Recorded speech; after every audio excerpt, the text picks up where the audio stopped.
What is happening, everybody, man? Thank you guys tuning in to another episode of Expert Mentors Live, episode 317. Got Mr. Jahbari Maclennan in the house. Jahbari, what's happening, brother?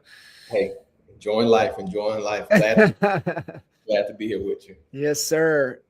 Man, glad to have you on. And we were talking before, just kind of catching up a little bit, and just talking about the family and kiddos, and not taking things for granted, I think is really important, but also really important in this season of business and life and how's the world turns that we're in is, I think it's just another, with all the noise that's going on, it's just a good reminder, right? Not take things for granted, be as present, be in the moment as you can. So, man, I'm excited to jump in with you. We can go a lot of different directions. I know we want to really, pay attention to, the attention economy that we're in, and really attention, like you said, is the new asset.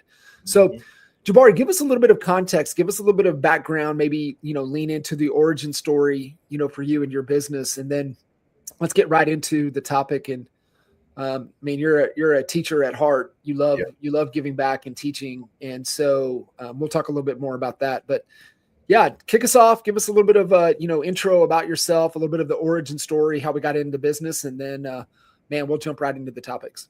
Yeah, no, I appreciate that. Well, Jahbari Maclennan. So I'm right now married to my bride, Shania. Been going on 15 years, got 2 kids. And so some of that actually started back in college. So I'm a former D1 athlete. So I used to play football pretty much up to college. And I remember when I made that pivot, just transition and say, man, I want to be in the business field. Now, at the time when you're in college, most of the time you don't know what that means, right? So but I committed to probably doing sales. And I'm telling you, pretty much any sales job that you guys feel uncomfortable, from door knocking to just all the different type of sales arenas. But so I was successful in those lanes, just in different industries. But a part of that, I was always an investor. So yes. I would know that, hey, I don't have like a retirement, because when you're in sales, you have high months, and you just are trying, being wise about, hey, how do I use the money that I'm getting, even because as a scholarship, you don't graduate with student debt that a lot of people, I found out more of after I graduated, has. And so me and my wife just started reading up and saying, hey, well, let's invest in real estate. And so fast forward, as we invest in the real estate, we end up building a big investment portfolio of over 20 properties, roughly around $3 million as far as an assets that me and my wife had control. And it was just us. And so I knew, in the midst of being an investor in sales, like most people, they say, well, why don't you just get your real estate license and get, commission as you are buying these properties? And so that naturally made sense to me, because I'm like, well, I'm already in sales, so why won't I just, be a part of the sales side and get paid as a investor and as a real estate agent? And so I did that. And as I got into the rhythm of it, it just naturally was like, man, I just need to commit to making this more of my sales business and role. And I think that's where it started for me. I transitioned into real estate as a real estate agent who had a lot of investment knowledge. And that the thing that was interesting to me when I got in this field was, in my mind, when you're in sales, you should own the thing that you're selling, right? That's just, I think, a natural mindset, I think, for you to become good at selling, and because you're more convicted, because you own the thing that you're telling other people about. And I realized, I'm like, well, hold on, you sell how many properties? I mean, you sell how many houses? You don't own any, and you're still renting. And it was, for me, that was like, it didn't make sense, because like I said, at this time we had owned over about 10 to 12 properties of our own. And when we own the properties, I was like, okay. And when you are an investor, as I always coin myself as an investor agent, you think about time, leverage, and everything completely different. And so as I got into the real estate space, started understanding people don't own the very thing that they have, I think for me, what morphed into that is I feel like there's like this rat race or hole as you become a real estate agent. And what I'm saying is like most people can become a real estate agent but still treat it like it's still a 9 to 5. And Yes. the thing for me is because I was an investor, I'm reading all the books that you can think of that investors, they talk about leveraging your time. And I knew, we think about it in real estate, hey, get more listings, right? Because you don't have to go out and show buyers. But I'm like, I started thinking about it as a higher amount. I'm like, but there's more to it. And real estate, I knew was not going anywhere. And that was the thing for me. The thing that really put me in a difficult place is a lot of my business I had built up in sales, just cold calling, right? And so making calls, doing cold calls, that over time, I'm not gonna lie, it gets very, very hard and difficult to be able to do. And it's not because you can't do it, but I think anybody who's been in sales long enough understand one thing: like you can sell and you can be good at sales, but at some point you got to ask yourself, when I'm going to make that pivot from my kind of like sales to CEO, and you don't realize those are two different mindsets. Yes. You said, hey, I need to sell, I need to, make the ends meet. I think about John Maxwell has a book called the Infutable Laws, and it was one of them that's called the Law of the Lid, and it Yes. really blew my mind when I just put this in perspective. He was just like, if you as a leader only continue to focus on your success, your lid, he said it this way. So if this is what your lid is on being successful as a leader, excuse me, he said your success is going to always hit that lid, right? So, and one emphasis he made is like, so when you're only focused on your success, your lid is always going to be capped at, because you're not worried about pointing to nobody else. You're not growing as a leader. You're just growing your success. But he said when you learn to grow more as a leader, then your success is going to go up with it. And the point that he was making with that really just hit me hard was, as you grow as a leader, that means you have to be able to not only grow yourself, but grow the success of others just as much as yours. And that mindset is like, oh, okay, well, that's kind of why I've been hitting part of a wall, because when you're focusing on sales and you just got to make your sales hit your Yeah. quota, it's just It's a like, vicious cycle, right? That you can get into. yes, yes. And we all have. And I think that's where I was at, where I think I just started thinking about, how do I do something more than just hit a quota, at every month? Or how do I just do more? Because it's frustrating when you have to bang out 200, 300, 400 calls, and hey, I may make it somewhere, but it just, that was sitting with comfort. And I got to a point where I honestly was like, I don't know if I even want to do this no more. Yeah. Right? Because Yeah. do it for 10 years and you're like, is this the only way like that I can actually make a difference? And I think that's where it kind of shifted a little bit for me, and kind of in that pain point. We had relocated from one state to another, kind of working to grow up my real estate business, because I know, I tell anybody, when you grow in a business as an entrepreneur, don't move. You So don't hard. do not move. And if you do, like, I'm like, hey, we're not moving again, because it's Yeah. thankful enough we have properties that was paying us, and that's like the part of the investor agent that I'm grateful for, because things were paying us while I was building up a business, which is sometimes hard for people. When you have to focus on a family that's growing, but you're also growing your business, you need a source of income, and thankful enough we had that. So I think for me, that's where that transition was.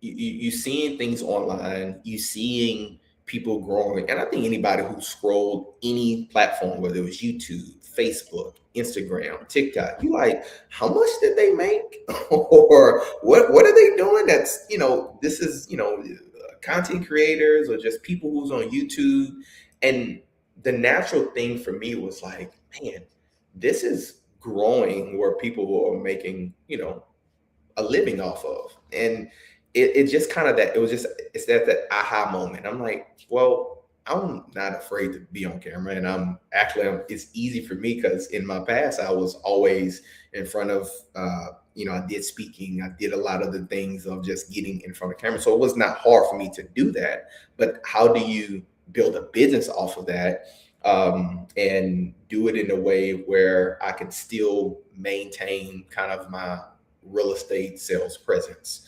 And I think that was the biggest shift for me was I had knew when you click on something online, there was a lot of back end things that needed to happen. There was a lot of automation that was firing off. People know mini chats, people know right now AI bots or just different automations. And so you listen to people like, the Russell Brunsons or the different people, click funnels, and just the system go high levels. And for me, I knew that part had to exist if I was going to have some type of online presence. And so for me, once I understood that, I actually enrolled into a mentorship, just like what you're talking about here, because once you realize you don't know something, you actually have to open up yourself and say, hey, not only do I not know or I don't understand, but I need to learn so that, for me, I can continue to maintain my status in business. And so I remember signing up for this whole system. It was a white label system that was operated by Go High Level, and I started recording videos. I started doing YouTube videos, and it was painful because when you're in sales, sometimes you're used to that real quick hit. Like, hey, I sell something. If I go in and sell, hey, I get a sale in a day or 2 days or maybe a week, depending on what type of sales environment I was in. But this, I had to do a couple of things. I had to record videos, had to edit them, I had to make sure they put them up. I had to do that consistently. But then on the other side, I had to also manage ads. So I ended up setting up Facebook ads. So, and those Facebook ads happen to be videos of me doing the very thing I was doing on YouTube. And so I knew from a sales perspective, like when you get a lead in, you have to nurture that lead, right? Mhm. You have to educate that lead to build trust with you. So what I would end up doing is, when people will come in from the Facebook ads, which was more paid traffic that I wanted to convert, I would send them some videos as a way to say, hey, I am an expert in this area. I'm an expert in what you're looking for. And what I started to see, and this really took over, I think, 2.5 years before I really, really started revving up. And it's kind of in that middle spot. That's why I actually met you, John, just to kind of say, okay, I'm making headway. But what started happening was this: people would know me, people would recognize me, I would even be like just in any store. I'm like, aren't you the guy with like YouTube? Like, are you the real estate guy? I'm like, yeah, that's me. And so it was interesting because I never expected it. And it just, when people look at you, it's just like, you look familiar. And I'm like, okay, interesting. So, you see the numbers when you're posting and stuff like on YouTube and you post Facebook ads. And then I started getting sales from it. I started having people like literally reaching out and say, hey, I want you to help me. And whether it's YouTube or Facebook, also Instagram, because Facebook on Instagram, you start realizing not only people reaching out, but you started making sales and it started to convert. I started getting listings from it. People were only trusting me because they had seen my presence somewhere online. I mean, I had one video that I literally, and this is the thing to today, the one video that did the best was probably I fumbled over my words and wasn't great editing, and it actually got cut off at the end. And I remember when we was like highlighting in class, it was just like, yeah, like it was a 30-second clip, and they were saying, for me, it was an ad on Facebook, and instead of me just creating a picture of a house, I just read the ad and just memorized the ad and just point my camera and start saying exactly what the ad was saying. And I remember that ad alone, probably, I haven't counted it, like how many people converted from that, but I probably would say from my ads running, I probably got over probably 500 leads, just how long I kept that ad up and running. It's crazy. And, because on Facebook ads, you have to keep it up because the algorithm got to understand the people who's interested, the people who's not. And then when I start getting real good at it, and I can go very deep as much as you want me to on John. So you can just let me know. But I think we had end up doing just from Facebook ads last year over about 85,000 GCI, and our goal was 100K, so we had fell short. So we revamped that to get that this year. But we had but the lead count was less because we started getting smarter with understanding what to say, what ad to put in front of them, and the system, like how to get them on the phone and get them an appointment, to get them a consultation, to eventually get them sold.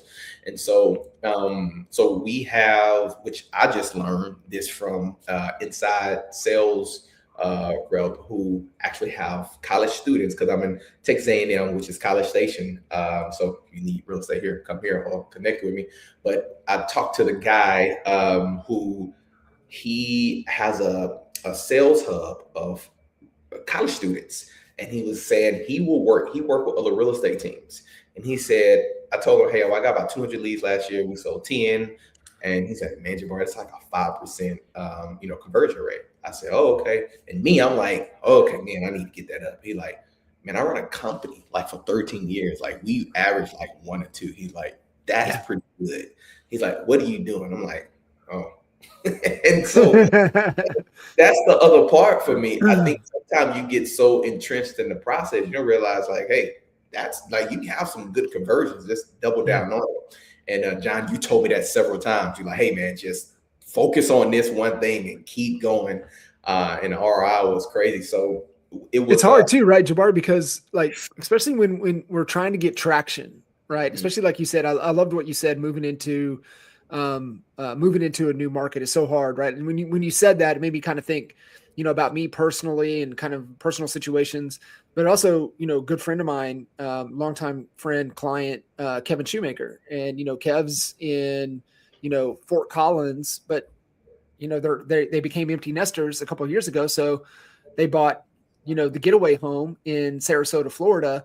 And the intent was, man, I'm gonna go to Sarasota. I'm gonna sell there. We're gonna be snowbirds and do both. And I remember Kev's getting traction in that market, but I remember there was a period of time he's like, this is really hard, and I don't know if I want to do that here, in the beautiful sunshine of Sarasota, Florida, when I can still run and operate my business back in Colorado. And so it was just interesting, kind of to your point.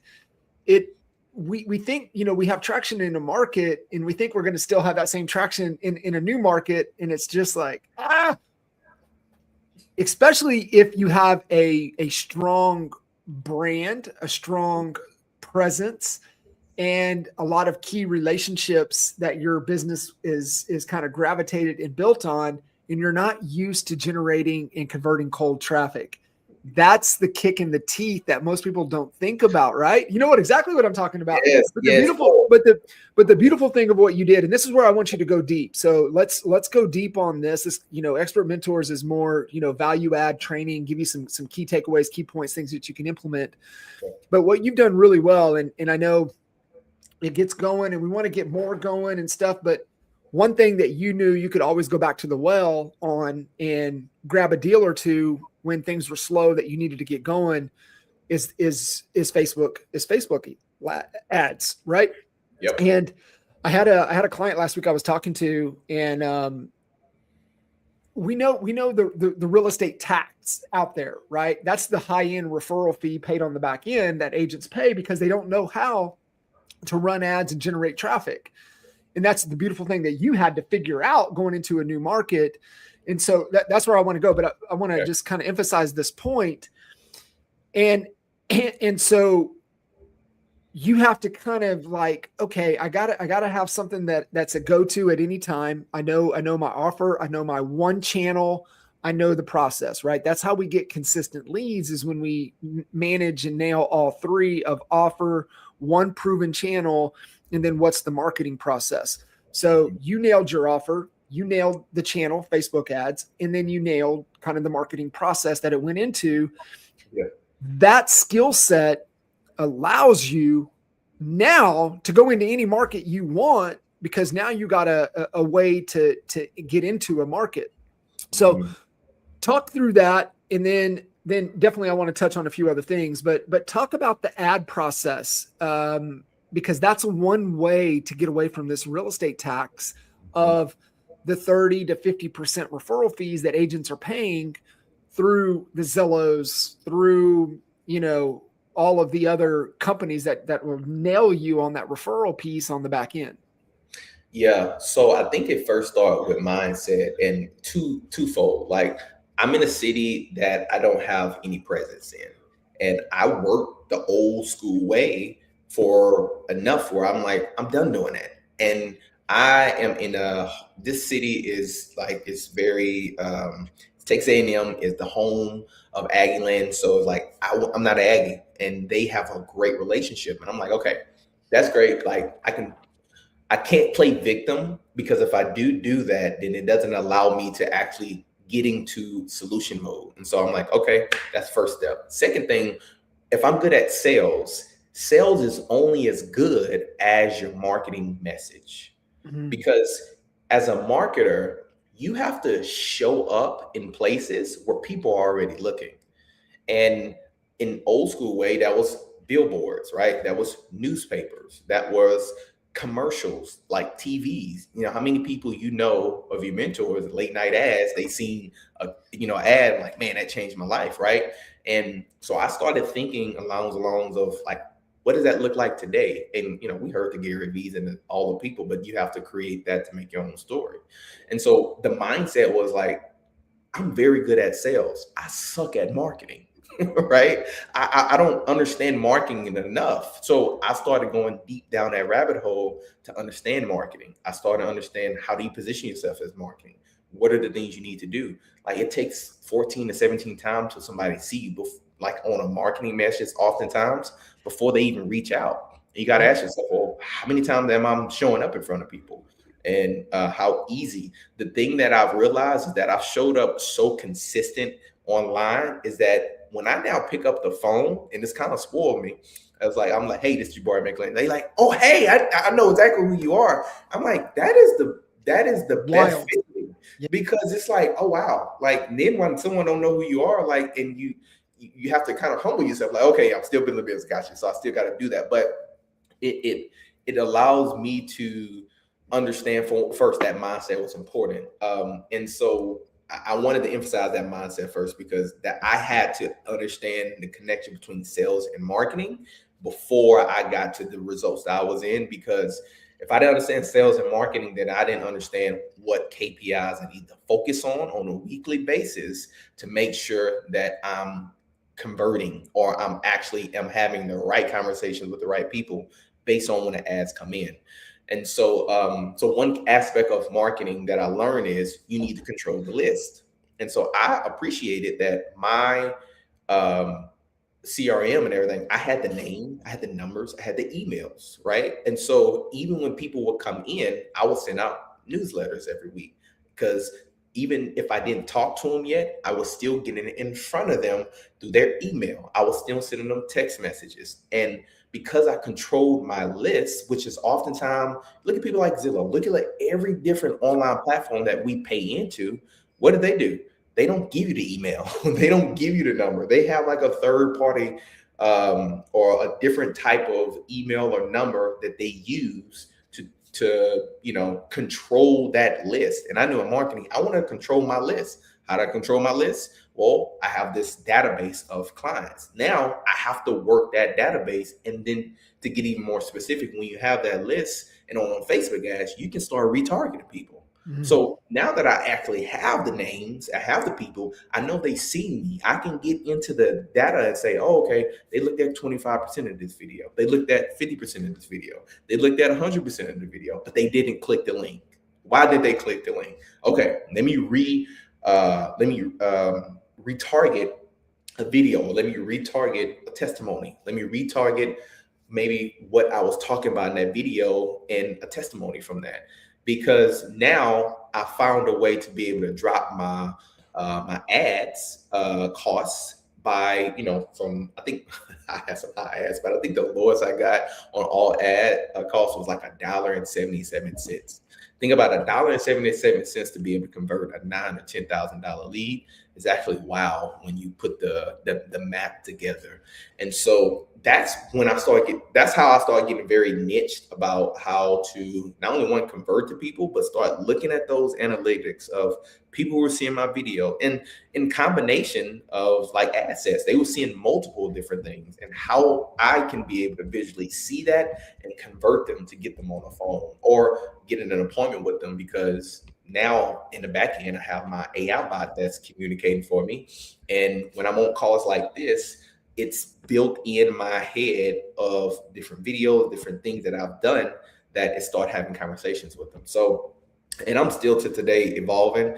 I've done a lot more business just through simply database and started building a team around just have a lot of the ads that I may have not been successful with, we've not converted. I've started pushing them to some of the agents to just continue to talk to them as we continue to show up. So it's for me, and it's a couple things that I can probably get more in the weeds about if you want me to, when it comes to some of those ads and like the KPIs. But I think the thing that I understand out of the ads, like, I mean, I love, the mindset to run ads. If you run ads, like, these are a couple of the non-negotiables. And if you're not willing to do this, then you don't need to be wasting money on ads. What would those things be?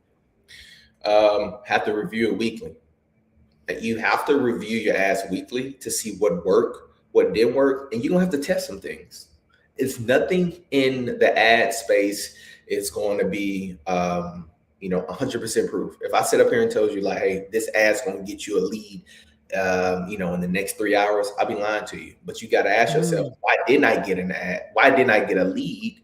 Was it because my cost or my hook in my video wasn't good enough? Or maybe I didn't have enough money allocated for the daily budget to be able to get good ads in.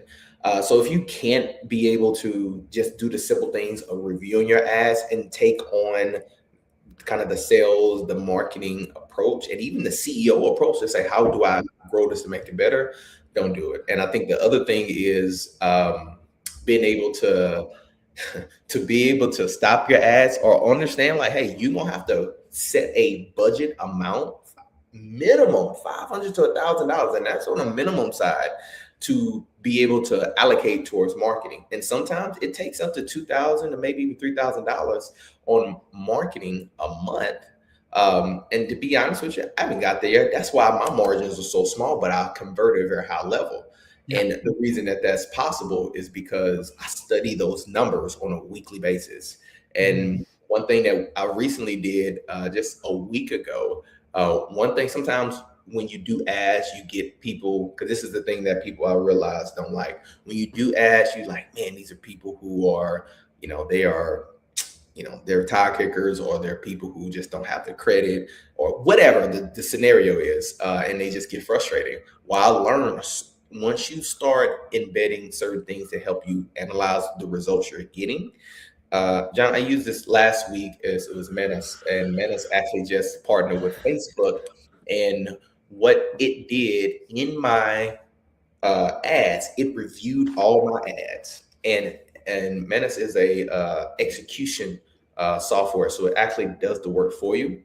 It said, hey, Jahbari, the ads that you're posting have a very good attention and ratio, but also when it comes to the ads, we're seeing these type of individuals who's clicking your ad. So it said, hey, what we want you to do is test out this ad and say this message. And this message was, people who may have student loans that think they can buy a house, use your testimony, because that testimony that you use in one of your other videos happened to be a pain point for most people who think they can't get a house.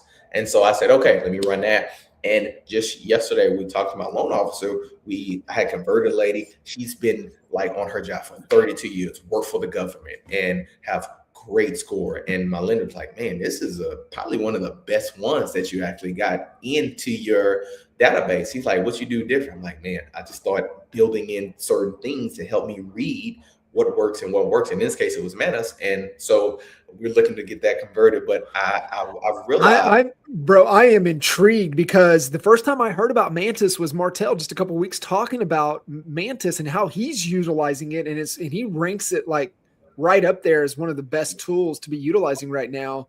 And that's, I mean, thank you for sharing that of how to utilize that tool to really fine tune and dial in. Like, I mean, you've ran ads prior to AI, now running ads with AI. What is the biggest difference?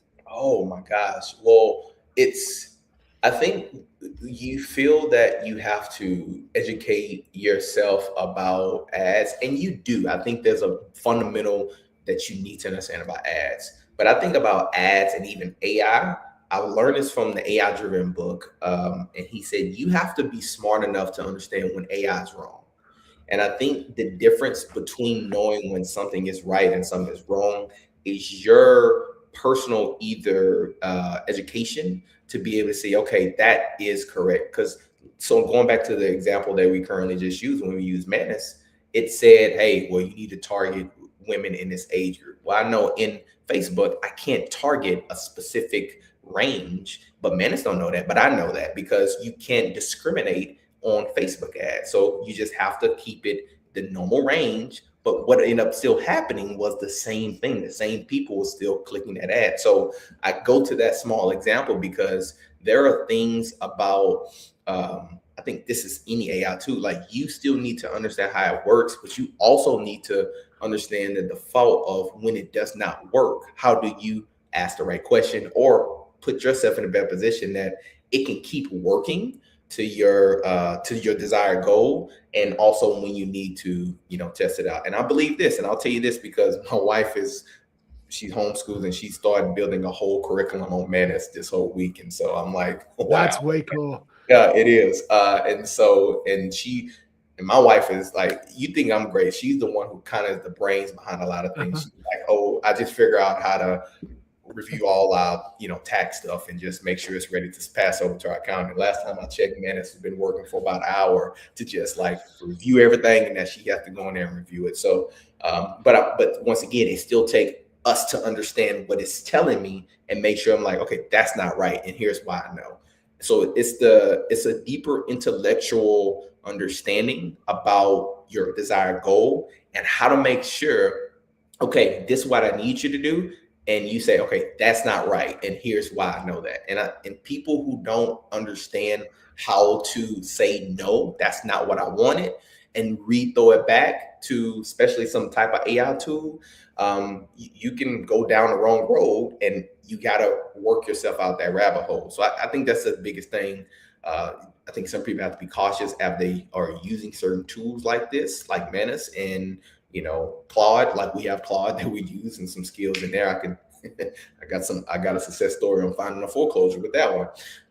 And so it's just understanding those small nuances when you're using that, especially in the Facebook ad space. Yeah, I think so too. And you're spot on. And I think the word maybe you're looking for is a little bit of discernment, right? To be able to push back. And I think that's where the critical thinking, I think that's where having some experience prior allows you to, hey, this seems like it's on the right track, or this seems a little off. Let me look a little bit. And so it's the critical thinking component, which I absolutely love. And I want to stay right here because, kitchen table last year, when you come into, everything was starting to come at us fast, not as fast as everything's coming right now, but it's just wild to think, over the last 9-10 months, how I saw you in action, utilizing AI in the moment to what's happened, fast forward 10 months to where we're at today. Like, take us into the future a little bit to where you see the power of AI into the future of real estate, of not only business, but more importantly, the hat that you always wear is investor first, agent second. And so like, kind of how are you thinking about the future utilizing AI? So for me is I am a very, I'm not very good at being super, super strategic, like analytical thinker. But I know I can take that advice. And I think what AI has done for me is literally, you know this, John. I have like the mental model built into like a chat. And, for the mental model, what that simply is, if I have a goal, if I reach my goal, then how do I increase it? But if I don't reach my goal, what are the hypotheses and what are the solutions that I need to test out? The thing that makes it, when I think about AI, I'm like, when I think about those hypotheses, it's like, well, it has already collected data from the things I've tried that worked and did not work. And Yes. so if it's done that, then it's going to say, hey, you already did this, so let's try this. So it's going to give me some hypotheses that not only that, so it stops me from repeating the same mistake because it has read the information, but then two, it allows me to test something out differently that allows me to get it ultimately to my goal. So where I see AI in the future is it's a quote I learned months ago, and it really have led me. He said, AI won't replace jobs, but AI will replace the person who have not learned to use AI in their business. And what that simply means is like, I am going to use everything that I'm not good at, especially very analytical, detailed things, to help make me decisions. And it's also going to be it's only going to be a running memory of me of everything that I've put in there. So what AI is going to allow me to do is get to decisions quicker, which will allow me to in real estate, like you have to have something on the front end. And so we use appointment setting in our AIs right now to get people on the phone. And when I get people on the phone, I didn't even talk to them before then. All what was happening at the front end was my bot communicating with them. And so this allows me from, hey, if I say from 8 to 12 is when I'm making my calls or I'm follow up with people, that 8 to 12 time slot, I have my appointment stack of people that I need to call back. And they are expecting it because I've already have allowed my bot to tell them these are the times I'm going to be most available. So in the future, I believe that most people will be okay with actually talking to AI bots as long as they know on real estate on the other end that I'm going to be there. Because here's things that AI can do. It cannot empathize with you. It cannot hear you. It cannot see your facial expressions.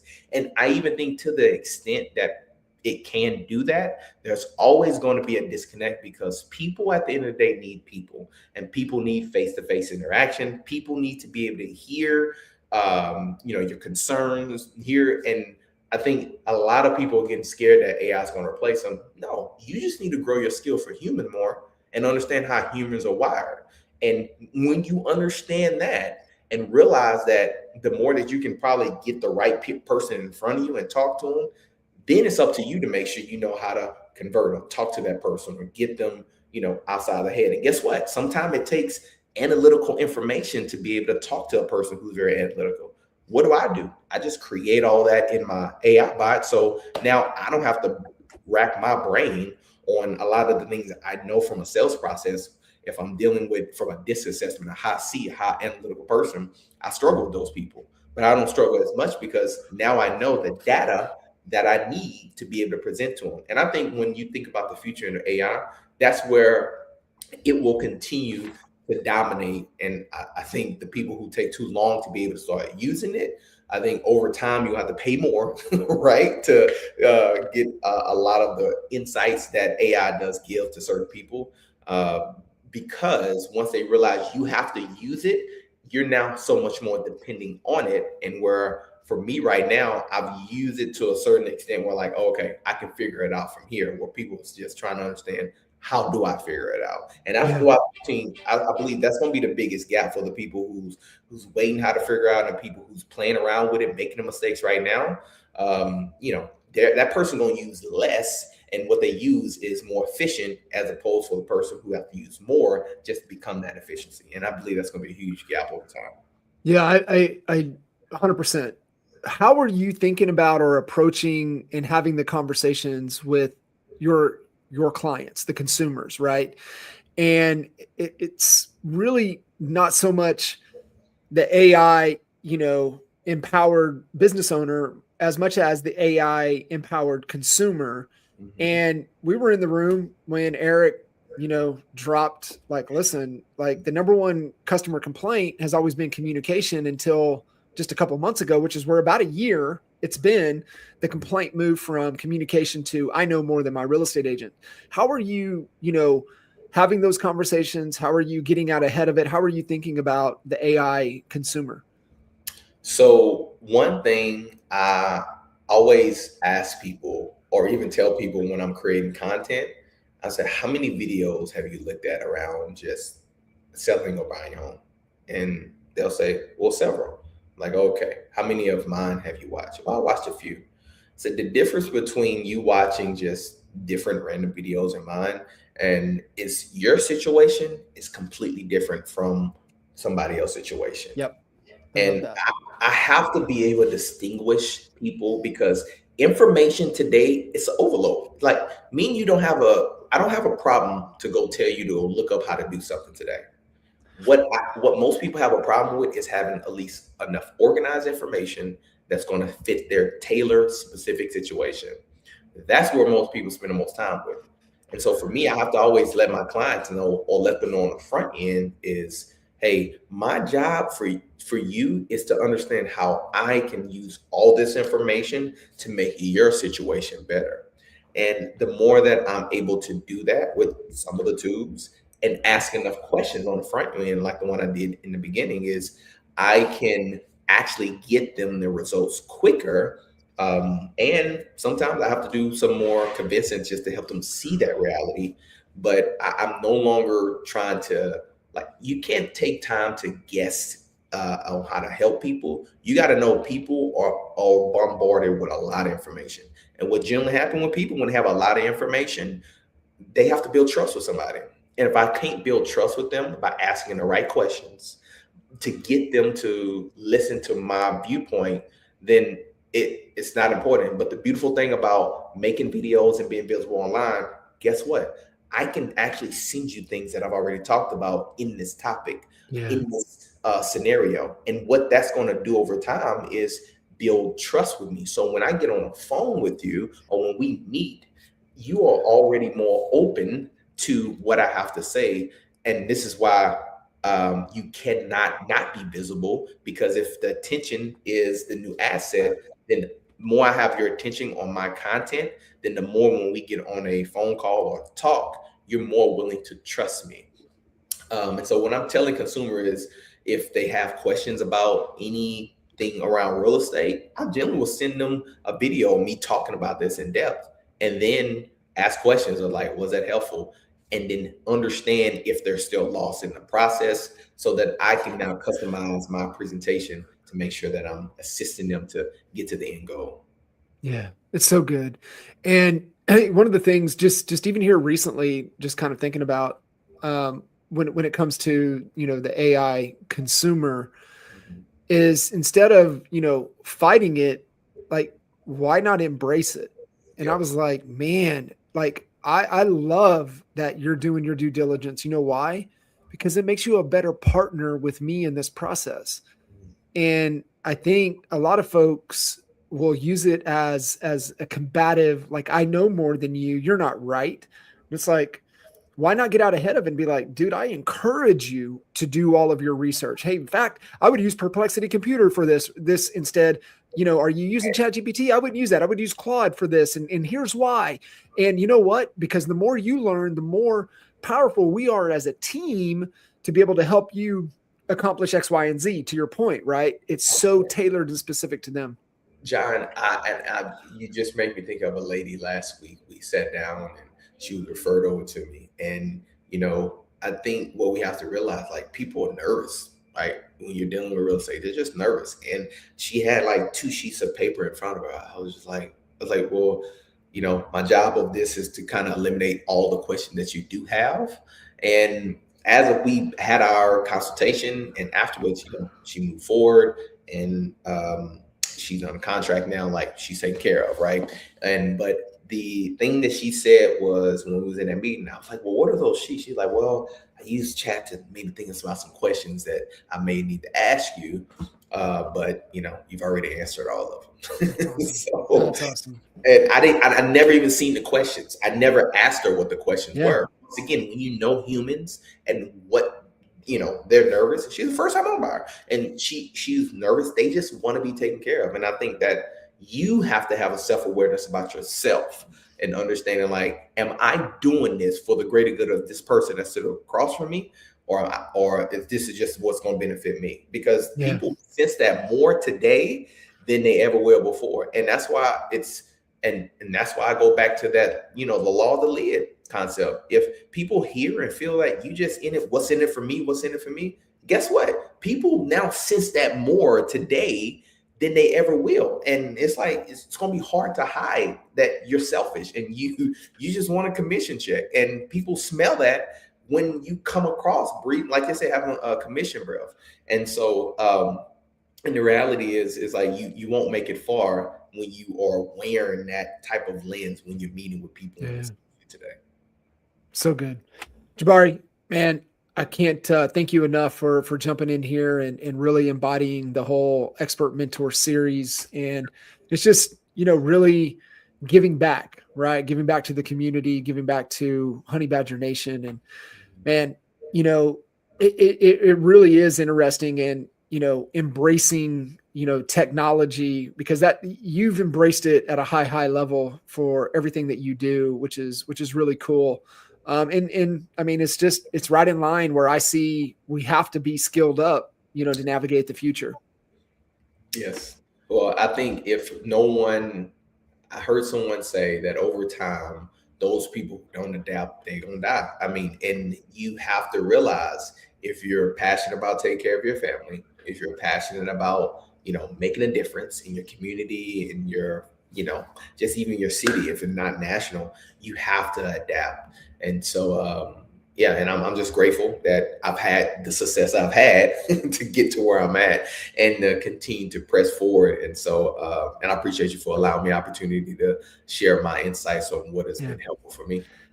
Absolutely. And I know as we continue to progress, we'll definitely do it again. So Jahbari, thank you again for jumping in here. And for all of you guys listening in, make sure you give Jahbari some love, give some love to the episode, and get connected.